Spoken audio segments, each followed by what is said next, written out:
मित्रों, ये जो स्टूडेंट्स की डिमांड है, जिस विषय पर उन्होंने मुद्दे उठाए हैं पेपर लीक का, सबसे पहले तो मेरा आग्रह है कि हमें इसका राजनीतिकरण नहीं करना चाहिए और इसमें से राजनीतिक लाभ लेना उचित नहीं है।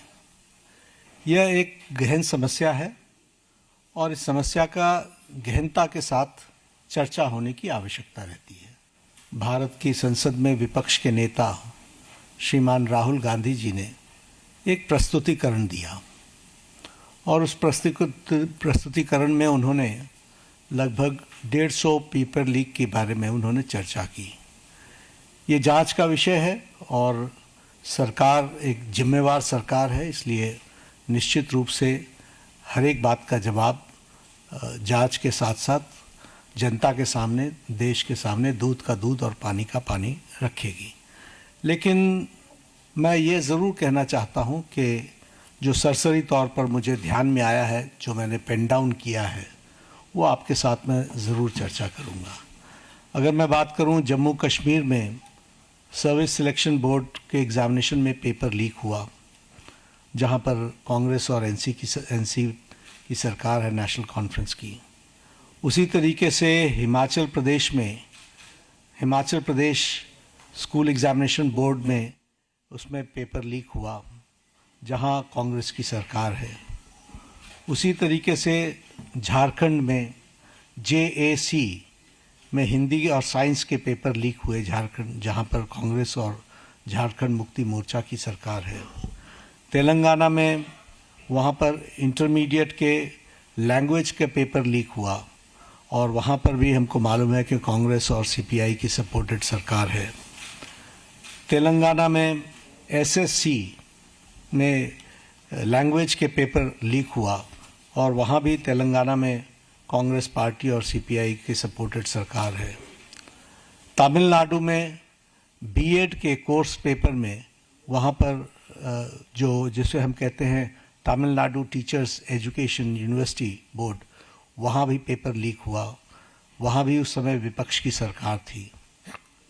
वेस्ट बंगाल में पुलिस कांस्टेबल का रिक्रूटमेंट एग्ज़ाम पेपर लीक हुआ, वहाँ उस समय TMC की सरकार थी। पंजाब में Punjab subordinate service selection board, इसमें ग्रुप B के एग्ज़ामिनेशन में इसमें भी पेपर लीक हुआ और मैल प्रैक्टिसेस भी हुए हैं।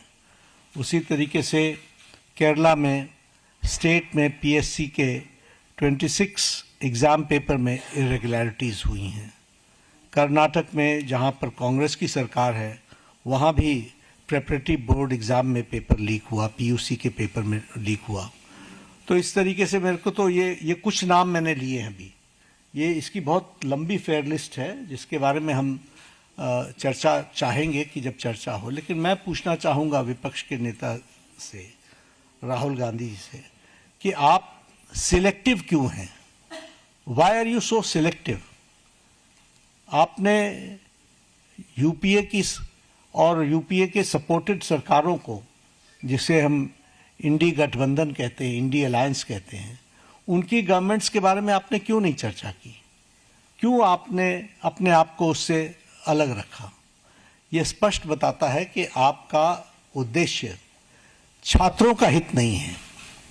आपका उद्देश्य एजुकेशन में बढ़ोतरी हो, एजुकेशन की क्वालिटी में बढ़ोतरी हो, स्टूडेंट्स को जस्टिस मिले, इसमें आपका इंटरेस्ट नहीं है। आप स्टूडेंट्स के विषयों को, डिमांड्स को लेकर के आप पॉलिटिकल माइलेज लेना चाहते हैं, राजनीतिक रोटियां सेकना चाहते हैं, जो कि दुर्भाग्यपूर्ण है। लेकिन मैं इस मोड़ पर एक बात ज़रूर कहना चाहूँगा कि यह समय ये नहीं है कि हमारी सरकारें, आपकी सरकारें, तुम्हारी सरकारें, इस तरीके से हम इन चीज़ों को विभाजित करें। ये गंभीर मसला है और जैसा मैंने आपके सामने कुछ नाम गिनाए, ये बड़ी लंबी लिस्ट है जिसमें UPA की सरकारें इन्वॉल्व हैं जहाँ पेपर लीक हुआ है। लेकिन हम आरोप प्रत्यारोप से बाहर निकल करके हमें इस पर चर्चा करनी चाहिए और चर्चा करने का जो सबसे अच्छा माध्यम है वो है सदन, वो है पार्लियामेंट, और हम चर्चा के लिए तैयार हैं। गहन चर्चा हो, गहन चर्चा के माध्यम से इसकी बारीकियों में हम जाएं। What are the factors which are leading to for paper leak, who are the people involve and how the central government has responded. हमने किस तरीके से, जब हमारे ध्यान में कोई पेपर लीक आया है तो हमने किस तरीके से इसको एड्रेस किया है, और बाकी सरकारों को भी किस तरीके से इसमें एड्रेस करना चाहिए। क्या बिंदु है जिसके बारे में हमको गहराई से चिंतन करके उसका कोई रास्ता निकालना चाहिए, ताकि हमारे छात्रों के साथ जो करोड़ों में हैं उनके साथ अन्याय ना हो।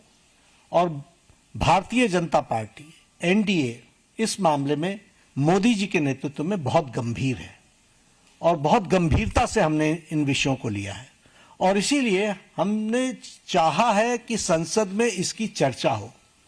Short duration discussion, long duration discussion, business advisory committee में आप तय करो कितना समय आपने लेना है, 12 घंटे लेना है, 18 घंटे लेना है।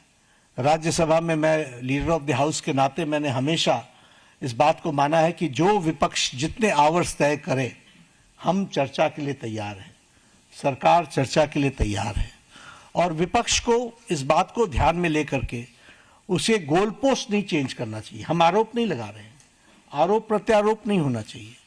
हम इस समस्या का किस तरीके से निदान कर सकते हैं उसके बारे में हमको सोचना चाहिए, और पार्लियामेंट सबसे उपयुक्त फोरम है जहां हम गहराई से इसकी चिंतन कर सकते हैं।